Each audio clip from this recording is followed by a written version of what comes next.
langit berubah menjadi kuning pucat. Aisyah, gadis kecil berusia 12 tahun, merasakan perutnya menegang karena khawatir. Udara yang biasanya dipenuhi aroma garam dan ikan dari Teluk Benggala, kini membawa aroma logam yang aneh. Ayahnya, seorang nelayan berpengalaman dengan mata sebiru laut di hari yang cerah, terus mendengarkan radio sepanjang hari. Wajahnya yang biasanya ceria, kini dipenuhi kecemasan. Radio itu berderak dengan peringatan tentang topan kuat bernama Bhola yang sedang menuju pantai Pakistan Timur. Ketakutan, tebal dan menyesakkan, mulai mencengkeram desa pesisir kecil Tazrin. Ibu Aisyah, seorang wanita yang dikenal karena sikapnya yang tenang dan kekuatannya yang hening, mulai mempersiapkan gubuk lumpur dan jerami mereka untuk menghadapi badai. Dia mengamankan barang-barang mereka yang sedikit. Tangannya bergerak dengan urgensi yang lahir dari bertahun-tahun hidup di bawah kekuasaan laut. Keluarga itu berkerumun bersama. Kecemasan mereka tumbuh seiring berjalannya waktu.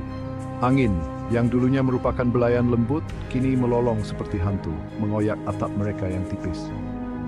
Pohon-pohon palem, yang biasanya bergoyang dengan tenang, kini terempas dengan keras melawan langit yang semakin gelap. Laut, yang biasanya merupakan sumber kehidupan dan mata pencaharian, bergolak dengan marah, obat transformasi dengan keganasan yang semakin nekat. Saat kegelapan turun, badai semakin mengganas. Angin menjerit-jerit melalui desa, menghancurkan rumah-rumah dan menumbangkan pohon-pohon. Laut meluap ke daratan, menelan segala sesuatu yang dilewatinya. Ayah Aisyah, wajahnya dipenuhi ketakutan, membuat keputusan. Kita harus mencari tempat yang lebih tinggi. Dia berteriak di atas deru angin. Dia membawa keluarganya keluar dari rumah mereka dan masuk ke dalam hujan deras. Sambil mencengkeram tangan orang tuanya, Aisyah berusaha keras untuk mengikutinya. Angin mengoyaknya, mencoba untuk memisahkannya. Hujan menghantam wajahnya, membuat matanya perih. Tanah di bawah kakinya tidak lagi padat, tetapi menjadi arus yang deras dan berbahaya. Mereka berjalan dengan susah payah melewati air setinggi lutut. Amukan badai semakin kuat seiring berjalannya waktu. Aisyah bisa mendengar teriakan-teriakan ketakutan dari tetangganya. Suara-suara mereka ditelan oleh angin yang melolong. Mereka akhirnya mencapai masjid desa. Strukturnya yang kokoh menjadi mercusuar harapan di tengah amukan badai. Masjid itu dipenuhi oleh penduduk desa yang ketakutan. Semuanya mencari perlindungan dari amukan bola. Aisyah meringkuk di dekat orang tuanya. Jantungnya berdebar kencang di dadanya. Badai mengamuk sepanjang malam. Angin melolong. Hujan turun tanpa henti. Masjid itu bergetar di bawah terjangan badai. Dinding-dindingnya berderit sebagai tanda protes. Aisyah kehilangan jejak waktu. Dia berpegangan erat pada ibunya. Tubuh kecilnya gemetar ketakutan. Udara dipenuhi dengan bau air asin, ketakutan, dan aroma logam aneh yang tidak dapat dikenali oleh Aisyah. Dia menutup matanya, berharap dengan putus asa agar badai itu berakhir. Dia berdoa untuk keselamatan keluarganya dan desanya. Dia berdoa untuk belas kasihan Allah. Ketika badai akhirnya mereda, keheningan yang menakutkan menyelimuti tanah yang hancur.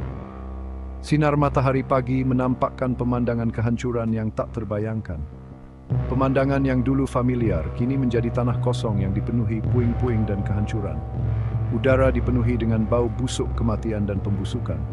Aisyah keluar dari masjid, mengerjap dalam sinar matahari yang terik. Dunia seakan telah dibentuk kembali selama semalam. Di tempat gubuk mereka dulu berdiri hanya tersisa tumpukan puing.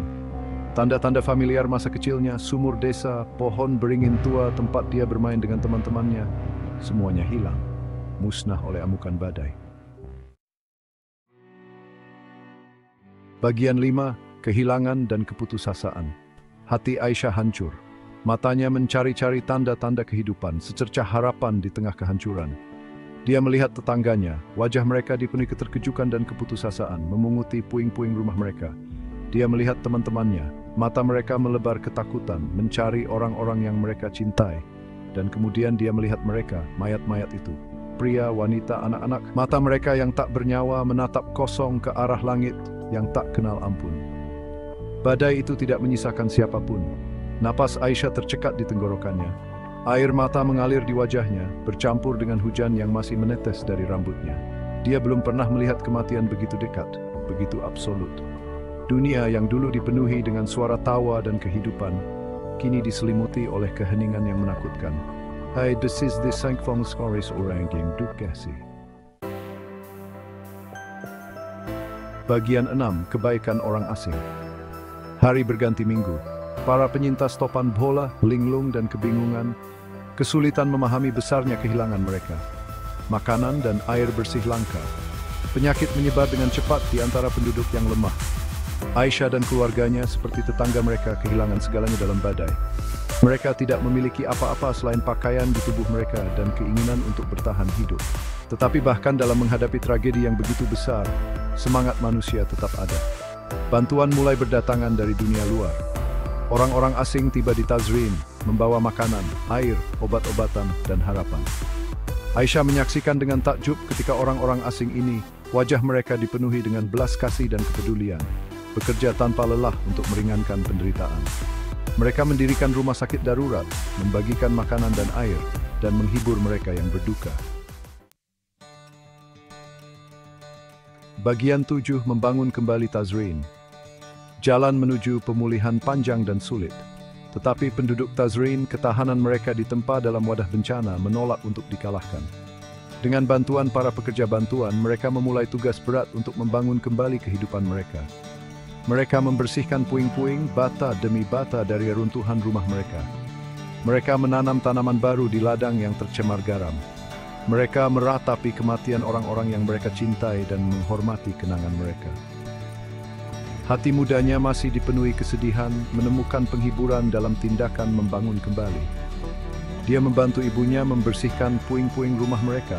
Tangannya yang kecil bekerja tanpa lelah bersama orang dewasa. Dia bergabung dengan anak-anak lain dalam menanam bibit padi di ladang berlumpur. Tawa mereka bergema melalui lanskap yang hancur. Bagian 8. Normal baru. Kehidupan di Tazrin tidak akan pernah sama lagi. Luka topan bola sangat dalam, terukir di jiwa desa. Tetapi di tengah reruntuhan, Tazrin yang baru mulai muncul. Rumah-rumah lebih kuat dan lebih tahan, bangkit dari abu. Ladang-ladang yang dulunya tandus menghasilkan panen yang melimpah. Anak-anak, tawa mereka merupakan bukti semangat manusia yang tak tergoyahkan, bermain di antara reruntuhan. Permainan mereka merupakan pengingat yang menyentuh tentang kemampuan hidup untuk berkembang, bahkan di tempat yang paling tidak mungkin. Aisyah yang kini telah menjadi wanita muda, menyaksikan desa yang dicintainya bangkit dari abu.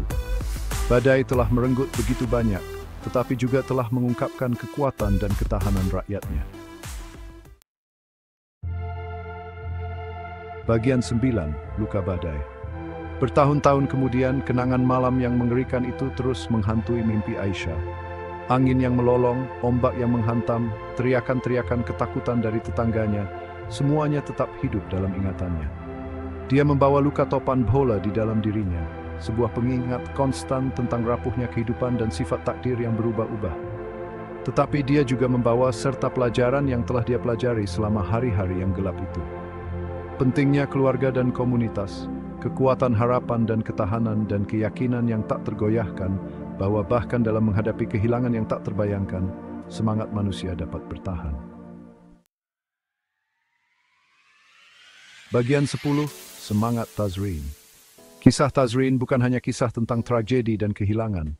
Ini juga merupakan kisah tentang harapan, ketahanan, dan kapasitas luar biasa dari semangat manusia untuk mengatasi kesulitan. Ini adalah bukti kekuatan komunitas, pentingnya kasih sayang dan keyakinan abadi bahwa bahkan di saat-saat tergelap, fajar baru menanti. Penduduk Tazrin, hidup mereka selamanya diubah oleh topan bola, muncul dari reruntuhan lebih kuat, lebih tangguh, dan lebih bersatu dari sebelumnya. Kisah mereka dalam mercusuit harapan, sebuah pengingat bahwa bahkan dalam menghadapi kehilangan, semua sangat manusia dapat dan akan menang.